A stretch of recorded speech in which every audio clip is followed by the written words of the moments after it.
Hi అండి అందరికీ. ఈరోజు మన నరసాపురం కిచెన్లో చికెన్ కర్రీ చేస్తున్నామండి.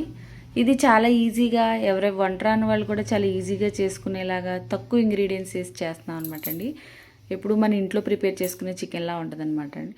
దానికి ముందుగా చికెన్ని క్లీన్ చేసుకొని కొంచెం ఉప్పు వేసి క్లీన్ చేసుకోవాలండి. తర్వాత పసుపు, కొంచెం కారం, సాల్ట్ కూడా వేసుకొని పెరుగు కూడా వేసి కలపాలండి. పెరిగేయడం వల్ల ఏమవుతుందంటే గ్రేవీ చాలా టేస్టీగా ఉంటుందండి. చికెన్ కూడా లైట్గా స్మెల్ వస్తుంది కదండి, అది రాదు.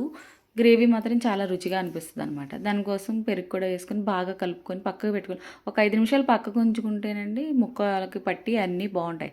తర్వాత బాండీ పట్టి ఆయిల్ వేసి దానిలో సన్నగా తరుక్కున్న ఉల్లిపాయ ముక్కల్ని, పచ్చిమిరపకాయ ముక్కలను కూడా వేసి మగ్గబెట్టుకోవాలండి.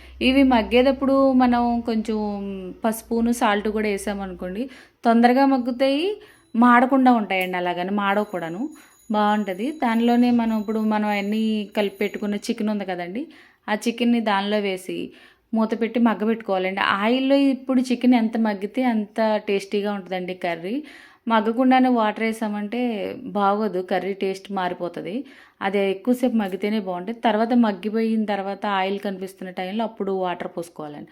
వాటర్ పోసి ముక్క ములిగేలా వాటర్ పోసి దీని పెద్ద మంట పెట్టకుండా చిన్న మంట మీద వండిన కర్రీ ఏదైనా బాగుంటుందండి. పెద్ద మంట మీద వండింది తొందరగా అయిపోతుంది కానీ అంత టేస్టీగా ఉండదు. కొంచెం మీడియం ఫ్లేమ్లో పెట్టుకొని మగ్గబెట్టుకొని కర్రీ దానిలోనే గరం మసాలా వేసి తర్వాత కొంచెం కరివేపాకు, కొత్తిమీర, కసూరి మెత్తి కూడా వేసుకోవాలండి. వేసుకొని కొంచెం చిన్న మంట మీద దగ్గరగా వచ్చేలాగా ఉడకబెట్టుకోనండి. కొంచెం గ్రేవీ ఉండగానే మనం కట్టేసుకుంటే అండి రైస్లోకి గ్రేవీ ఉంటుంది. అలాగే చపాతీల్లోకి అయితే ఈ కర్రీ ఇంకా బాగుంటుందండి. చపాతీలోకి బాగుంటుంది, రైస్లోకి బాగుంటుంది. ఈ కర్రీ మీరు కూడా ట్రై చేసి మీకు ఎలా వచ్చిందో నాకు కామెంట్ చేయండి.